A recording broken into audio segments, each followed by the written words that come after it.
talking about Jalen Hurts. Take a listen. I like the way he goes about it. He calls me a lot. It asks me lots of questions. They actually run a lot of plays that we used to run, Sirianni to Frank Wright to Tom Moore, sort of that chain. And he calls me with very specific questions about certain plays. So he's a student of the game. You know, as another example, you think, I mean, he squats 600 pounds. He can, you know, run over guys. He can throw it a mile. But his appreciation of the cerebral part of the game is what's impressive to me, and how he's taken his game to the next level. And I think the sky's the limit with this guy. But when I say it. You don't say the sky's the limit. You say he's already in the sky. You say he's already there. Peyton is saying he can get there. Get where? You're saying where exactly. Where is there to go? Exactly. Yell at Peyton. You're on the edge of the universe. Exactly. He won the Super Bowl in a blowout. There we go. And was the MVP. Had 3 touchdowns, ran for more yards than Saquon Barkley, even though Saquon carried the team. Yeah. Threw for 2 touchdowns. Yell at Peyton. Where else is there to go? Yell at Peyton. We haven't even said anything. He's in the sky. That's not what he said. He said the sky's the limit. That means he's ascending. I'm just telling you, yell at Peyton, not at us. You're always yelling at us. Peyton's on my side. I'm not sure about that, but go ahead. Sorry. Do you think Jalen Hurts needs to improve for an Eagles repeat? No. Thank you. I mean, Peyton. What a trio. Not to piggyback on what's become one of your, signature things now about Hurts not being able to win the Super Bowl. Not one of, I think, his signature thing. He just won the Super Bowl. Yeah. He just proved he's good enough to win the Super Bowl. Hello. Yes. And in fact, he's been to 2 of the last 3 Super Bowls and balled out. Yeah. Now, some are going to say, well, Saquon's not going to rush for 2,000 yards again. Of course he's not. Yeah. But guess what? 3 years ago, when they didn't even have Saquon Barkley on the team, Miles Sanders was their best running back. And he went for 1,200 some odd yards. Saquon can do that. But even so, with Miles Sanders as the running threat, they reached the Super Bowl. Jalen was second in the MVP race. And the defense was not the best. It was like 8th in points allowed. So we can't just say he only got there last year because the defense was the best in the league and he had the best running back in the league. Because when he didn't have that 3 years ago, he still got him to the Super Bowl. Well, 3 years ago, I think they had the most sacks of any team in 40 years and the #1 yards defense. Okay, the defense was very good. I think the defense is going to be the defense has to be good. But it wasn't the best in terms of points allowed in the league. And so I think he has proven, now he needs to obviously be good, but he's proven he is good enough as he is. If he doesn't improve and just kind of does what he does, yes, they can still win the NFC and get to the Super Bowl. Okay, so I disagree with that because I don't think he's obviously doesn't need to improve for last year's Eagles to win last year's Super Bowl. Like that happened. The point where I disagree with you, Brew, is in that acting as if in 2023 or 2 years ago, so 2022, pardon me, when they made the Super Bowl then, I think most people thought that was the best defense in football. It was #1 yards. We talked all year long about how it was like since the '86 Bears, the most sacks. It was all of that. But it wasn't in points allowed. It wasn't in points allowed, but it was #1 in yards, #8 in points allowed. And so everybody understands, and I understand the tongue-in-cheek joke Wilds was making yesterday, which is it is not a question anymore.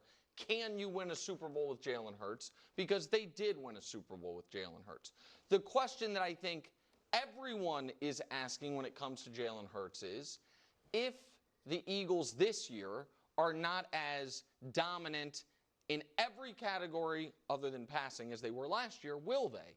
And this is what I want to talk to you about. Because this is where I don't think we have that big of a disagreement, but it feels like we have a massive disagreement. So the Jalen Hurts story is, going into that season when they got to the Super Bowl, nobody thought he was that good. Nobody had any expectations for Jalen Hurts going into that season. Then he was excellent throughout that year to the tune of second in MVP voting, excellent in the Super Bowl, and he came out in that NFL Top 100 list the number 3 player in the league. It was Patrick 1, I think Justin Jefferson, some receiver 2, Jalen Hurts 3. And going into 2 years ago, he had all the respect that I think Wilds is demanding he have now that you feel he doesn't have. Again, I'm not trying to put words in your mouth. That's fair.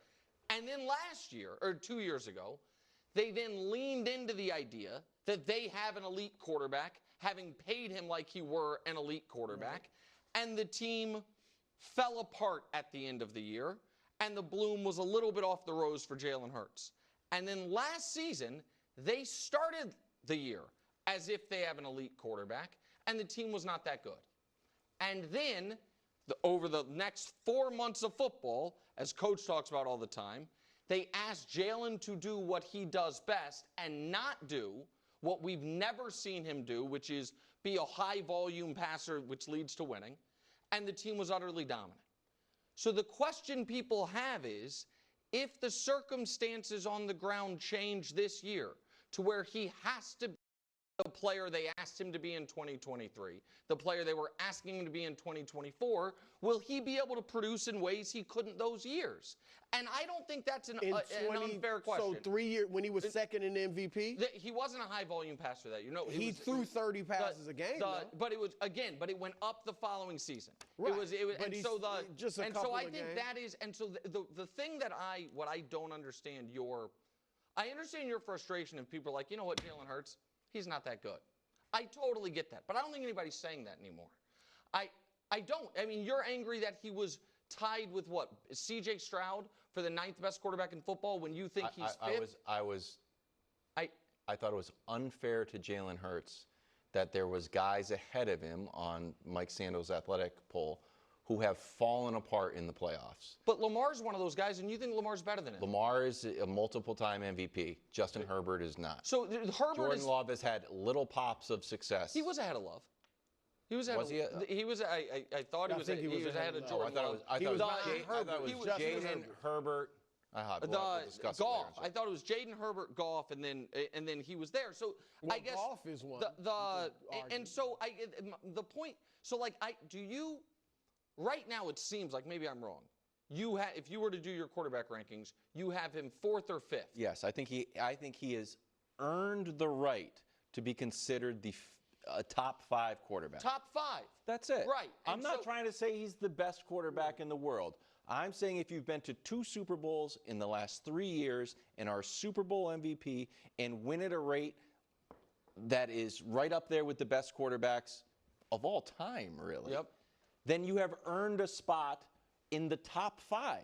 And I think it is absurd and unfair, mostly, that's where I really get angry, to put guys who are still like, well, you know, whose only resume are filled with hypotheticals. If you traded this guy to the Eagles, what? That's the main point for a lot of the arguments for Justin Herbert. If he got traded to the Eagles. So the Herbert, listen, I agree with you, and I guess the reason that I think most people, and Bruce one of them, has it as a firm top 4, not a firm top 5, and this is where maybe the disagreement is. I think that there is a level of confidence that for Patrick, Josh, Lamar, or Joe, that as long as they're there and healthy, that team's offense is going to be elite. And I think that because we haven't seen Jalen thrive, and it's not his fault, it's not totally his fault. They gave him the chance in 2023 and didn't work out. Under the circumstances that we have seen those 4 guys lead to prolific offenses without amazing weapons, without amazing everything around them, that he is considered a class below, not a tier 1 quarterback like those guys. I don't think that's disrespectful. He has the contract of a superstar, the endorsements of a superstar, the general ranking of he's a top 10 quarterback in the league. You think he's 5, I think he's 7. And it's like, but it doesn't seem like there's that big of a discrepancy. And it feels like a straw man disrespect. I don't think people are out there here anymore saying Jalen Hurts is carried. I don't see her that. Okay. I don't. If that's going to be a universal opinion, I'm okay with that. I do think if some we have people feel fought that fire and it is now over, great.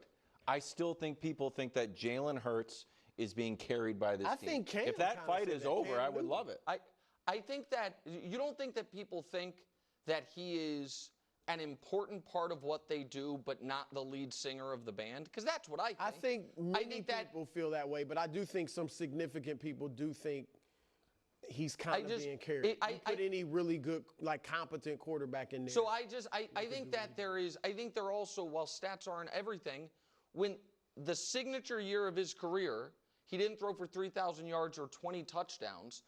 Fair or not, that is about last year. Yes, But that is 2 going years ago he did. Right, or but 3 years right, ago, but whatever it was. but we're basing this off the Super Bowl MVP and what he did in the postseason. When that is who you are, you know, who your team asks you to be, there is going to be a ceiling on public perception. I just think that's reality, like, across sports, so to speak. Like, I do think the Eagles are not going to have the league's #1 defense, and they're not going to have the greatest rushing season ever this year, so they're going to need more from him. I think but by he's shown default, he can give you more. He showed that in 2022. again, when they I got to think the you're Super Bowl. underrating. No, the defense was really good, but they didn't have the run game. They did not have the run game. And the defense, they got a ton of sacks, but that's not all there is to defense. I just think I think that they are.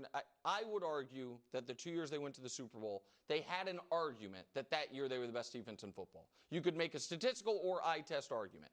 I think that in all likelihood, because of the personnel losses this year, that they are going to be closer to the 8th best defense in football as far as then the 1st best, in which case they're going to need more from their offense. And so that's where I think he will need to do more this year. And I think that'll be interesting to see if he can. Because that part, I don't think it's unfair to say we don't know. I don't think it's unfair to say we don't know. If you felt like he has to air it out 35 times a game, yes, we don't know that. But last year he threw it 24 times a game.